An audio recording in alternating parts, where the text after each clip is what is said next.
welcome to my channel. So in this video I'm going to cover the solution to this question and do some live coding. At the same time I'm going to go through the general process in the real coding interview. So before we start the real content for today, I would really appreciate that if you can help subscribe to the channel. So let's get started. In the real interview, first you try to understand the question. If there's anything unclear, clarify with the interviewer, and at the same time think about some edge cases. So let's go through this question. So longest increasing path in the matrix. So given n by n integer matrix, return the length of the longest increasing path in the matrix. So from each cell you can either move in 4 directions, left, right, or up or down. So you may not move diagonally or move outside of the boundary.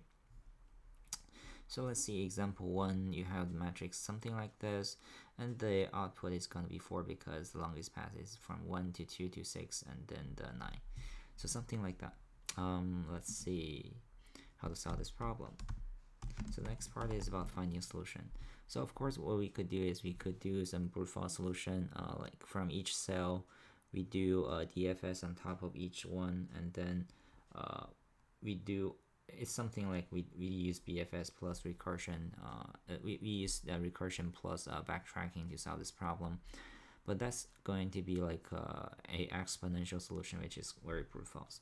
So instead, what we could do is, usually for this kind of question, it is looking for some dynamic programming solution. So what we could do is, for each of the cell of the matrix, we could have a corresponding we have a corresponding matrix, which is a dynamic programming matrix. Try to record for each of the cell what is the longest path we can have starting from this cell. So something like that.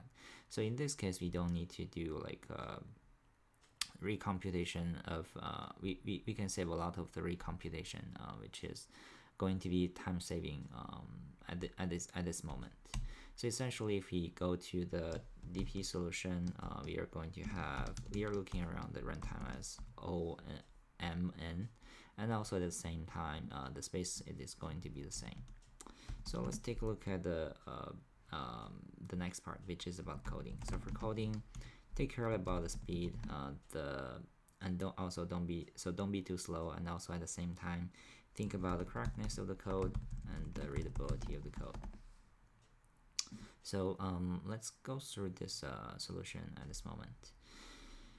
So essentially, what we would do is we have a DP array.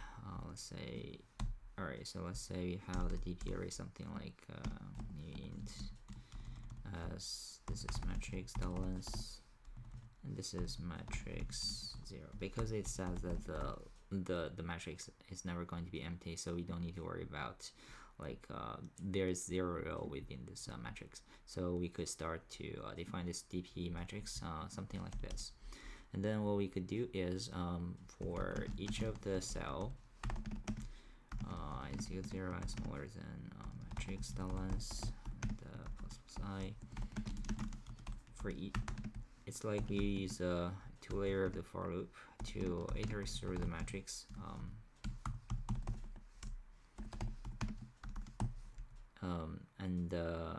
Well, we iterate through this matrix, we call DFS, and also at the same time we use the DP array to memorize the subproblem you currently have. So what you could do is we could call it, let's say, DFS on top of each of the cell for IJ and matrix, and also this is DP array pass into it. And finally, let's see what we should do. Yeah, so actually we should have like a return value for this DFS, which is so we are going to have like the longest pass as equal to 0. So longest pass is equal to max, something like this. And finally we are going to return the longest pass. Then it leaves us to implement the helper function, which is a DFS function. So the DFS function is defined as using the return value as integer, and it has 4 different things. The row, this is the column, and this is the matrix, and this is the DP array. So first of all, if we have already computed this problem, which means if we have already computed the DP row and column, then we just don't need to do the recomputation. So it is something like if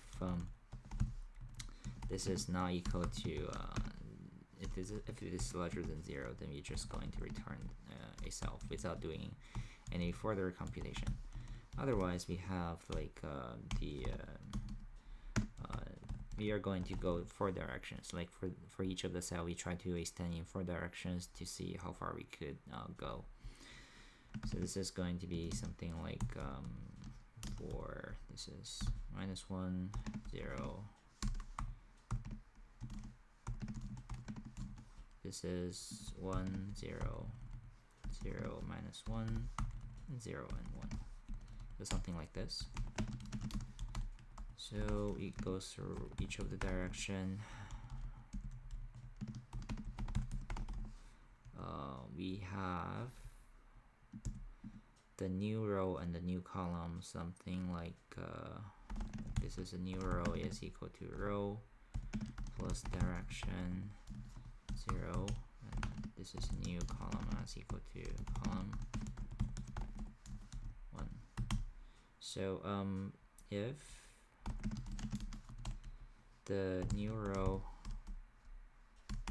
is smaller than 0, so I'm just trying to see if it is out of the range. So if it is or the new column is smaller than 0, or new row is larger or equal to matrix.length,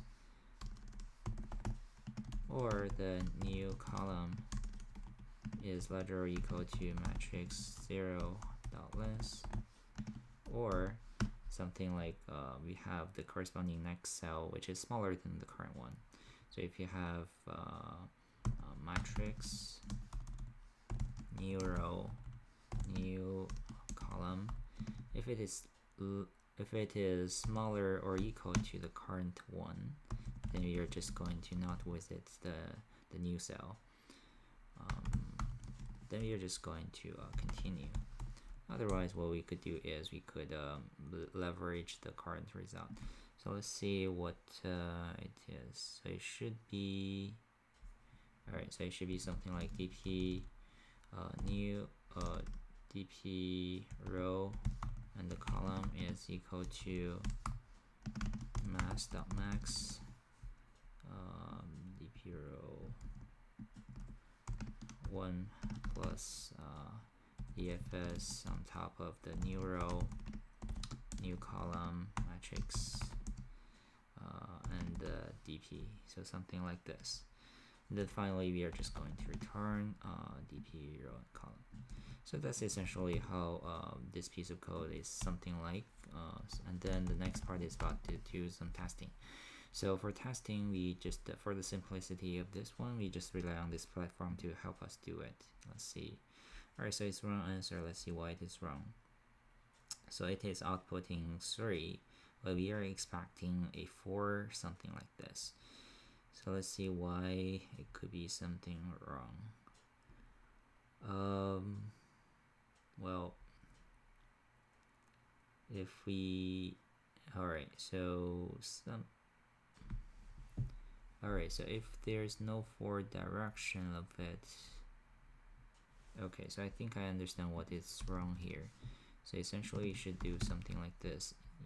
That's because if we are at a corner or some corner, we have no way to extend, we are going to return 0 there.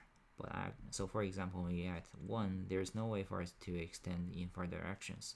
So if we do the +1 here, we are just going to return 0 when we are doing computation for this cell. But essentially we should do we should actually plus this cell actually to make sure that this cell returns 1. Alright, so let's run it again. So okay, so I think it's fine here. Alright, so that's pretty much it about the solution for this question. If you have any question about the solution or whatever, feel free to leave some comments below. If you like this video, please help subscribe to the channel. I'll see you next time. Thanks for watching.